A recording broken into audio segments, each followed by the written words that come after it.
Hello student, मैं हूं केवी भारतीय और आप देख रहे हैं हमारा YouTube channel KVP mentor. Student, मैंने हर एक वीडियो में आपसे एक नंबर शेयर किया है। ये नंबर मेरा एक्चुअली व्हाट्सअप नंबर है। आप इसको सेव कर लें सबसे पहले, और सेव करने के बाद आपके पास जो भी क्वेरी होगा उस क्वेरी को आप व्हाट्सअप करिए मुझे लिख कर, क्योंकि कॉल करने से सारे लोगों का कॉल रिसीव करना थोड़ा सा इम्पॉसिबल है, क्योंकि पर डे काफ़ी कॉल्स आते रहते हैं हमारे पास, तो ये संभव नहीं है। बट आप टेक्स्ट अगर हमको करते हैं, मैसेज करते हैं, तो हम लोग उसको रीड करते हैं। रीड करने के बाद मुझे ऐसा लगता है कि आपको ज़रूरत है हमारी, तो हम आपको कांटेक्ट करते हैं। तो आप इसको सेव करके और अपना क्वेरी जो है मैसेज कर सकते हैं, क्योंकि हम लोग इस बार 2023 का पॉलिटेक्निक एग्ज़ाम के लिए कंप्लीट सिलेबस इसको कवर करने वाले हैं। तो इससे रिलेटेड कब वीडियो आना है, कब हम लोग पढ़ेंगे, क्या पढ़ेंगे, वो सारा आपको व्हाट्सएप के माध्यम से मिलता रहेगा। तो मैंने एक व्हाट्सएप ग्रुप भी क्रिएट किया हुआ है। अगर आप हमको मैसेज करते हैं तो हम उसको आपके ग्रुप में उसको ऐड कर देंगे। तो वहाँ से भी आपको करंट जितना भी आपके पास इंफॉर्मेशन रहेगा वो मिलता रहेगा। एक्चुअली आज हम लोग डेमो वीडियो स्टार्ट करने वाले हैं और पॉलिटेक्निक एग्ज़ाम 2023 के लिए। तो हम लोग आज देखेंगे कि कितना सिंपल सिंपल, कितना साधारण क्वेश्चन पूछता है, और हम लोग सिर्फ इसके बारे में नहीं जानते हैं, और नहीं जानकारी होने की वजह से क्या करते हैं कि हम ये एग्ज़ाम देते ही नहीं हैं। और जब ये एग्ज़ाम ही नहीं देते हैं तो बाकी जो बेनिफिट हमको मिलना चाहिए वो बेनिफिट हमको नहीं मिल पाता है। जैसे कि पहले मैंने दूसरा वीडियो में हमने अपना चर्चा किया था कि टीएफडब्ल्यू नाम का एक सीट होता है। वो टीएफडब्ल्यू आपको तभी मिलेगा जब आप पॉलिटेक्निक एग्ज़ाम लिखेंगे। तो ख़ैर ये तो हम लोग उसमें चर्चा कर चुके हैं, एक बार जाके आप प्लेलिस्ट को चेक कर लीजिए और उस वीडियो को भी देख लीजिए। चलिए अब हम लोग शुरू करते हैं। तो ये हमारा पहला क्वेश्चन है जो पॉलिटेक्निक एग्ज़ाम 2021 में पूछा गया था। क्वेश्चन नंबर 2 है मैथ का। एक्चुअली क्वेश्चन में ये पूछा गया था कि 10 ए प्लस बी बराबर √3 है, और 10 ए माइनस बी बराबर 1/√3 है, और अगर ए प्लस बी का वैल्यू 0 डिग्री और 90 डिग्री के बीच में आता है तो हमारे पास ए और बी का वैल्यू क्या होगा, ए और बी का वैल्यू क्या होगा। एक्चुअली जब इस क्वेश्चन को हम लोग बनाने लगेंगे तो बनाने में बहुत काफ़ी समय लगेगा, बट हम लोग जिस तरीके से सीखेंगे उसमें मात्र कुछ ही सेकंड में, मतलब विद इन अ सेकंड हम इसको सॉल्व कर सकते हैं। तो हमको पता होना चाहिए साइन कॉस 10 का जो 0 डिग्री, 30 डिग्री, 45 डिग्री, 60 डिग्री और 90 डिग्री वैल्यू है वो क्या है। एक्चुअली बहुत कन्फ्यूजन होता है और इसको हम लोग भूल जाते हैं, तो इसको हम लोग एक ट्रिक से मेमोराइज करेंगे, याद करेंगे। उसके लिए हमको क्या करना पड़ेगा, 0, 1, 2, 3 एंड 4, और फिर हम इसको क्या करेंगे, सबको 4 से डिवाइड कर देंगे। यहाँ भी 4 से, यहाँ भी 4 से, यहाँ भी 4 से, और यहाँ भी 4 से। डिवाइड करने के बाद हम लोग क्या करेंगे कि सब में रूट ऐड करेंगे, रूट ऐड कर देंगे, सब में रूट ऐड कर देंगे, रूट लगा देंगे, और उसके बाद इसको हम लोग क्या करेंगे, सॉल्व कर देंगे। जब इसको सॉल्व करेंगे तो आप ये देख सकते हैं कि 4 को अगर 0 से डिवाइड करेंगे तो क्या आएगा, 0, रूट अंडर 0 का वैल्यू क्या हो जाएगा, 0। यहाँ पे आप देखें तो ये क्या है, √1 अलग अलग करेंगे तो √1 और √4, तो ये √1 और √4 को सॉल्व करेंगे तो इसका 1 हो जाएगा और इसका 2 हो जाएगा। तो यहाँ पे इसका वैल्यू आ गया 1/2। जब इसको सॉल्व करेंगे तो ये आएगा √2 और ये आएगा √4। जब इसको सॉल्व करेंगे तो ये आ जाएगा √2/2। बट यहाँ पे हम लोग देख रहे हैं कि ये 1/√2 है। तो इसको करने के लिए हमको क्या करना रहता है, इसको रैशनलाइज़ करना रहता है। तो क्या करते हैं हम लोग, ऊपर में जो √2 है वो √2 और √2 से हम लोग क्या करेंगे, मल्टीपल कर देंगे। जब इसको मल्टीपल करेंगे, ऊपर में जब √2 और √2 को जब सॉल्व करेंगे तो इससे मिलेगा हमको 2, और नीचे है 2√2। यहाँ से 2 से 2 कैंसिल हो गया, तो क्या बच गया, 1/, यहाँ पर ये वाला है। यहाँ पे फिर उसी तरह से सिंपल है, √3/√4 होगा, यहाँ पे √3 बच जाएगा, और यहाँ पे 2 बच जाएगा। तो आपका ये वाला है, लास्ट बच रहा है ये। तो अगर 4 को 4 से डिवाइड करेंगे तो 1 आएगा और रूट 1 का 1 होगा। यहाँ से हो गया 1। तो हम क्या कह रहे हैं, सिर्फ याद करने के लिए कि हमको याद करना है, तो याद कैसे करेंगे, 0 1 2 3 4 मैंने लिखा और सब में डिवाइडिंग बाय 4 4 4 4 4 और सब में रूट ऐड कर दिए और उसके बाद इसको सॉल्व करेंगे। एक बार क्या निकला 0, फिर 1/2, फिर 1/√2, √3/2 और 1। ये जो वैल्यू है वही एक्चुअली साइन का वैल्यू है। ये जो वैल्यू आया यही एक्चुअली क्या है, साइन का वैल्यू है। साइन थीटा का मतलब साइन थीटा का वैल्यू 0 डिग्री, 30 डिग्री, 45 डिग्री ऐसे करके हम लोग करते जाएंगे। तो अगर हम साइन 0 डिग्री का बात करें तो साइन 0 डिग्री का वैल्यू कितना आएगा, 0 होगा। साइन 30 डिग्री का वैल्यू होगा 1/2।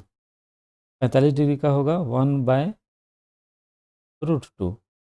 60 डिग्री का है √3/2 और ये हो जाएगा 1 इसके लिए 90 डिग्री के लिए। तो ये जो हम लोग जो सोल्व किए वहाँ से हमको साइन 0 डिग्री, 30 डिग्री, 45 डिग्री ये सब का वैल्यू हमको मिल गया 90 डिग्री तक का। कॉस थीटा का चाहिए, तो कॉस थीटा के लिए क्या करेंगे, अपोजिट कर देंगे, उल्टा कर देंगे। मतलब जो साइन में 90 डिग्री का है वो कॉस में 0 डिग्री का हो जाएगा। हम लोग इसको ऐसे करके उल्टा कर देंगे। तो साइन में देखिए 90 डिग्री में कितना है यहाँ पे 1, साइन 90 डिग्री का वैल्यू कितना है 1। तो इस 1 को हम कहाँ लिख देंगे, यहाँ पे, यहाँ पे। और जो 0 डिग्री में है वो चला जाएगा यहाँ पे।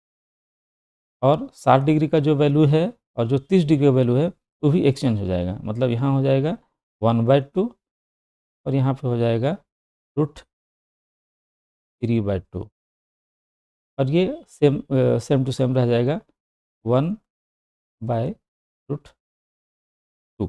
तो आप देखिए कितना आसानी से हम लोग साइन थीटा और कॉस थीटा का सारे डिग्री का वैल्यू हम लोग लिख दिए। अब हमको चाहिए यहाँ पे इसका टेन थीटा का वैल्यू। टेन थीटा बराबर होता है sine theta by cos theta.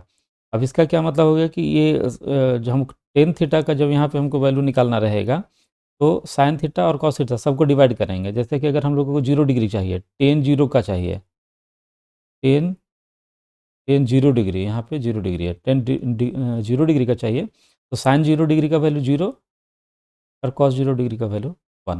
अब इसको डिवाइड करेंगे तो कितना आ जाएगा 0। तो ये यहाँ पे आ जाएगा 0। अब इसी तरह से इसको इसको करेंगे तो कितना आ जाएगा 1/2/3/2। तो 1/2 से 1/2 खत्म हो जाएगा और यहाँ पर बचेगा, यहाँ पर बचेगा 1/√3। उसी तरह से यहाँ पे अगर डिवाइड करेंगे तो 1/√2 करेंगे तो दोनों कट जाएगा तो क्या बचेगा 1। और यहाँ पे क्या हो जाएगा हमारे पास √3/2 और 1/√3/2 को डिवाइड करेंगे तो यहाँ पर 2 से 2 कैंसिल हो जाएगा और यहाँ पर बचेगा हमारे पास √3। और यहाँ पे सबसे इम्पोर्टेंट टर्म है, इसको समझना है। ये यहाँ पे क्या हो रहा है, ये 1 है और यहाँ पे डिवाइड में 0 है। देखिए यहाँ पे क्या रहा था 0 डिवाइडिंग बाय 1, यहाँ पे देखिए क्या रहा था 0 डिवाइडिंग बाय 1 तो 0 वैल्यू आया। लेकिन अगर हम यहाँ पे देखें तो 1 डिवाइडिंग बाय 0 आ रहा है। तो 1 डिवाइडिंग बाय 0 जब आएगा तो इसका वैल्यू, इसका जो वैल्यू होता है वो इन्फिनिटी होता है। क्या होता है, इन्फिनिटी, इसको बोलते हैं अपरिभाषित। तो यहाँ पे जो ऐड हो जाएगा हमारा हो जाएगा अपरिभाषित हो जाएगा। मतलब कि 0 से जब हम किसी संख्या में भाग देते हैं तो कितना हमको नहीं पता होता। अब यहाँ पे अगर हमको इतना जानकारी मिल गया तो इनका इतना जानकारी मिलने के बाद हम लोग इसको आसानी से सॉल्व कर सकते हैं। क्या क्या हम लोग को चाहिए था यहाँ पे देखिए क्या चाहिए था, टेन ए प्लस बी, मतलब ए प्लस बी कोई थीटा का वैल्यू है तो टेन थीटा का वैल्यू √3 कितना का वैल्यू है, हमको सिर्फ वो चाहिए था। और टेन ए माइनस बी मतलब कि टेन का कौन सा थीटा का, ए माइनस बी भी थीटा का वैल्यू है तो किस थीटा का वैल्यू 1/√3 है। तो हम लोग अगर डेटा में यहाँ पे देखें तो हम लोग क्या देख रहे हैं, 1/√3 जो है टेन का वो 30 डिग्री का वैल्यू है। यहाँ पर देखिए 30 डिग्री का वैल्यू है और जो √3 है हमारा ये वाला जो है वो 60 डिग्री का वैल्यू है। बस इतना ही हमको पता रहना चाहिए। ये हम सब क्लीन कर दिए। अब ये देखिए हमको क्या चाहिए था, टेन ए प्लस बी √3 किसका वैल्यू था 60 डिग्री का और 1/√3 किसका था 30 डिग्री का। टेन के 30 डिग्री का वैल्यू है 1/√2 और टेन के 60 डिग्री का वैल्यू है √3। ये हमको पता चल गया।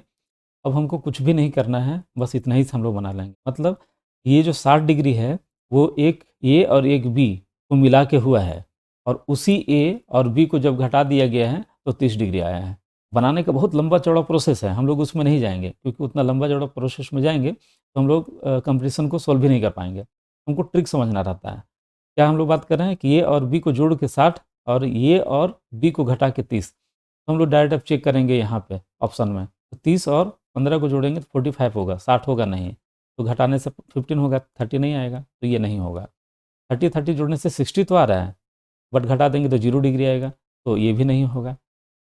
यहाँ पे क्या हो रहा है, 60 और 45 में 60 अकेले, हमको दो वैल्यू को जोड़ के 60 लाना है, बट ये अकेले इतना है, इसको जोड़ेंगे तो और ज़्यादा हो जाएगा, मतलब ये भी नहीं होगा। अब इस लास्ट ऑप्शन में देखें तो 45 और 15 है, तो 45 और 15 को ऐड करेंगे तो ये हमको 60 डिग्री मिल रहा है, और अगर ये दोनों को घटा देंगे 30 डिग्री मिल रहा है। मतलब कि दोनों जोड़ के 60 और दोनों को घटा के 30 सिर्फ इसी ऑप्शन में आ रहा है, तो this is the right option. और ये देखिए 1 मिनट में हमारा सॉल्व हो गया। तो आपने देखा कितना आसानी से हम लोग इसको सॉल्व कर सकते हैं, बस कुछ जानकारी रहने के आधार पर। आइए नेक्स्ट क्वेश्चन देखते हैं। पॉलिटेक्निक एग्जाम 2021 का है, ये आपका 23 नंबर का क्वेश्चन है, जो पूछा गया था। क्या था क्वेश्चन हमारा, 6 सेंटीमीटर भुजा वाले घन, सबसे ये याद रखना है, घन है, घन का आयतन है, घन का आयतन क्या है वो पूछा। क्वेश्चन देखने से लगता है कि थोड़ा सा टफ है, लेकिन अगर हम लोग इसको देखें तो एकदम आसानी से इसको हम लोग समझ सकते हैं। तो देखिए ये है घन हमारा, ये क्या है, घन, और घन का क्या होता है, डायमेंशन सेम होता है। घन का जो डायमेंशन होता है वो क्या होता है, सेम होता है। मतलब कि इसका ये भी सेम है, ये भी सेम है, और ये भी सेम है। मतलब कि लंबाई, चौड़ाई और ऊंचाई सब बराबर होता है, एक है, तब हम उसको घन बोलते हैं। अगर लंबाई, चौड़ाई और ऊंचाई अलग हो जाए तब इसको घनाभ कहते हैं। अब इनको आयतन निकालना है, तो आयतन क्या होता है, देखिए अगर हम आयतन निकालना चाहें तो आयतन का फॉर्मूला क्या होता है, आयतन का फॉर्मूला होता है भुजा का क्यूब। अगर कर देंगे तो हमको आयतन मिल जाएगा। वेरी सिंपल, हमारे पास दिया हुआ है भुजा 6 सेंटीमीटर का क्यूब चढ़ा देंगे। इसका क्या मतलब हुआ, 6 इंटू 6 इंटू 6। जब इसको मल्टीपल करेंगे तो आपने देखा कि ये हमारा आंसर। क्वेश्चन हाई लेवल का क्वेश्चन नहीं पूछा जाता है पॉलिटेक्निक एग्जाम में, बहुत सिंपल सिंपल क्वेश्चन पूछा जाता है। तो आप अगर हमारे साथ बने रहेंगे तो हम लोग एक एक करके हर एक टॉपिक को कवर करेंगे। आइए देखते हैं नेक्स्ट क्वेश्चन। ये अगला क्वेश्चन है हमने जो लिया है वो भी पॉलिटेक्निक एग्जाम 2021 का है, और ये भौतिकी से हमने उठाया है, फिजिक्स से। क्वेश्चन क्या है, क्वेश्चन पूछा गया है कि ऊर्जा का मुख्य स्रोत क्या है। अब ये जानने के लिए हमको कुछ कुछ चीज़ों का जानना ज़रूरी है। ऐसे अगर आप लोग अभी बता देंगे तो बाद में आप एक बार टिक करके और आ जाएंगे, बट कुछ चीज़ें हमें जाननी पड़ेगी कि आखिर मुख्य स्रोत ऊर्जा का है, एनर्जी का, अगर मेन सोर्स अगर हम लोग को बोला जाए पृथ्वी पर तो क्या है। तो यहाँ पे एक जो देख रहे हैं, एक डायग्राम जो आपको दिख रहा है, ये क्या है, जल चक्र है, इसको जल चक्र बोला जाता है। इसमें क्या हो रहा है, यहाँ पे पानी है, ओशियन, समुद्र, और यहाँ से ये क्या हो रहा है, वाष्पित हो रहा है, और ये ऊपर उठ रहा है। वाष्प होके ये क्या हो रहा है, ऊपर उठ रहा है। उसके बाद क्या हो रहा है, बादल बन रहा है। यहाँ फिर पानी वाले बादल, इसको हम लोग डिटेल से बाद में पढ़ेंगे कि एक प्रोसेस है, किस प्रकार से साधारण बादल से एक पानी वाला बादल बनता है। इस प्रोसेस को हम लोग कंडेंसेशन बोलते हैं, ये संघटन इसको हिंदी में कहते हैं, वो बोलते हैं। तो जब हम लोग पढ़ेंगे उस समय डिटेल से देखेंगे। और उसके बाद क्या होता है कि पानी वाला बादल के बाद यहाँ से बारिश होता है, और बारिश तो हर जगह होता है यहाँ पे, मतलब डाउन साइड में भी होता है, मतलब ऐसा नहीं सिर्फ वहाँ पे फिगर बना हुआ है तो वहीं होगा, यहाँ भी होगा, है ना, और यहाँ भी हो रहा है। तो यहाँ से क्या होगा कि फिर जो पानी है वो हमारा इस माध्यम से नदी के सोर्स से होते हुए ऐसा ऐसा करके और तालाब में आके या समुद्र में आके मिल जाता है। फिर क्या होगा, फिर वाष्पित होगा, और फिर से ये प्रक्रिया पूरा चलता रहेगा। तो इस पूरे प्रक्रिया में अगर बहुत अच्छे से आप देखें तो शुरुआत हो ही रहा है यहीं से। अगर वाष्प नहीं बनेगा, और वाष्प नहीं बनेगा तो बादल नहीं बनेगा, बादल नहीं बनेगा तो फिर हमारा बारिश भी नहीं होगा। तो वाष्प बनने के लिए ज़रूरत क्या है, सूरज का होना ज़रूरत है। अगर सूरज नहीं रहेगा तो ये सारा प्रक्रिया जो है वो रुक जाएगा।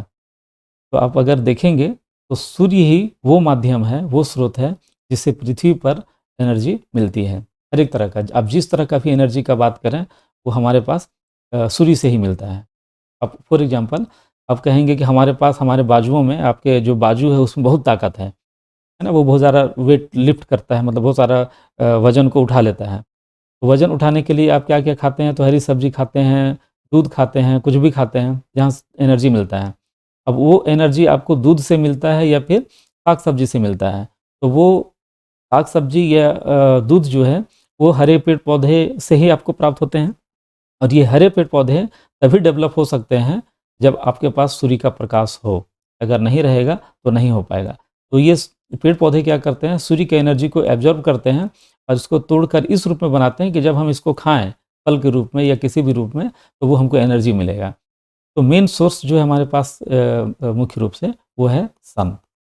तो अगर ये हमको पता है, तो हम लोग आराम से इसको ठीक करके आ सकते हैं। हम बोल सकते हैं जल नहीं है, यूरेनियम नहीं है और जीवाश्म ईंधन नहीं है। मेन स्रोत जो है हमारा क्या है? सूर्य है। चलिए नेक्स्ट क्वेश्चन देखते हैं। नेक्स्ट क्वेश्चन भी हमने उठाया है, आपका पॉलिटेक्निक एग्जाम 2021 से है। ये भी फिजिक्स का क्वेश्चन है, भौतिकी का क्वेश्चन है।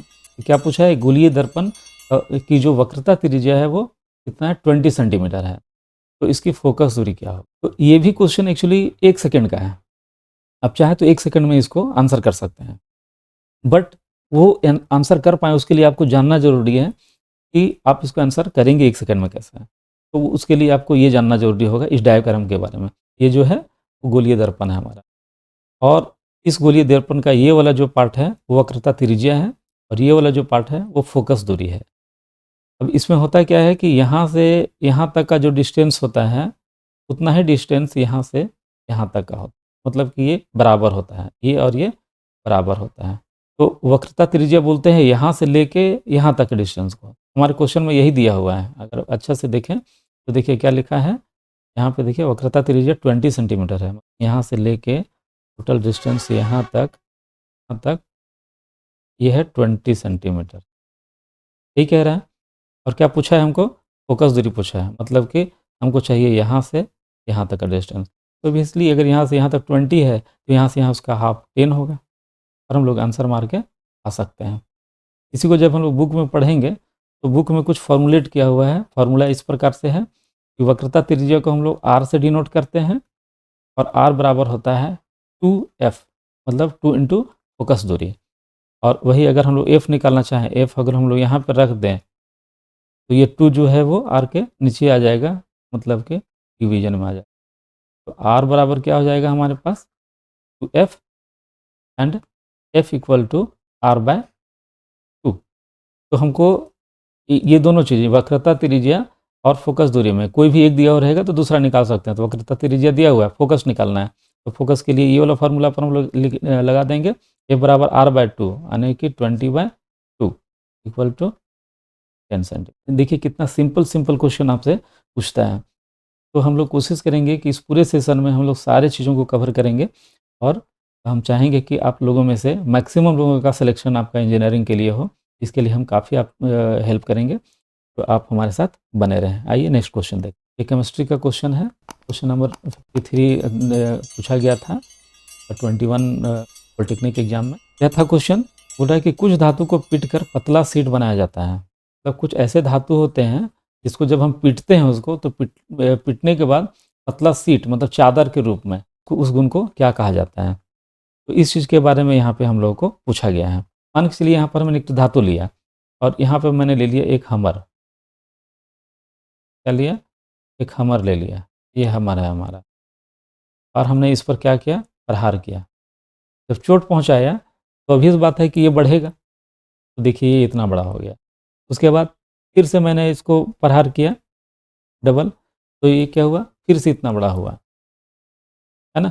अगर आप फिर से चोट करेंगे तो ऑब्वियस बात है कि ये और बड़ा होगा और ये इतना बड़ा होते गया। लेकिन आप देख रहे हैं कि यहाँ पर किसी तरह का क्रैक नहीं है, इस तरह का क्रैक नहीं है। तो विदाउट एनी क्रैक, कहीं भी आपको कोई क्रैक नहीं दिखेगा और ये फैलता चला जा रहा है। और किस प्रकार से फैलता जा रहा है? एकदम पतला शीट के रूप में। तो जब हम पीटते हैं और पीटने के बाद इस तरह से पूरा चादर बन जाता है पतला, तो तो इस गुण को ही हम लोग क्या कहते हैं, आघात वर्धनीयता जो है, एक गुण है हमारे पास धातु का, वो इसको कहते हैं। ये अनुनादपूर्ण नहीं होगा, लचीलापन नहीं होगा और ना ही धात्विक चमक होगा, क्योंकि इस गुण को अलग-अलग नाम से हम लोग जानते हैं, जो हम लोग जब पढ़ेंगे उस समय आराम से देखेंगे। तो ये देखते हैं कि कितना आसान-आसान क्वेश्चन पूछता है, अगर थोड़ा-थोड़ा भी अगर हमको जानकारी रहेगा, तो हम इसको आसानी से सॉल्व कर सकते हैं। तो चलिए हम लोग इस वीडियो में इतना ही कवर करते हैं और फिर हम लोग जब पढ़ेंगे तो डिटेल से पढ़ेंगे। चलिए धन्यवाद।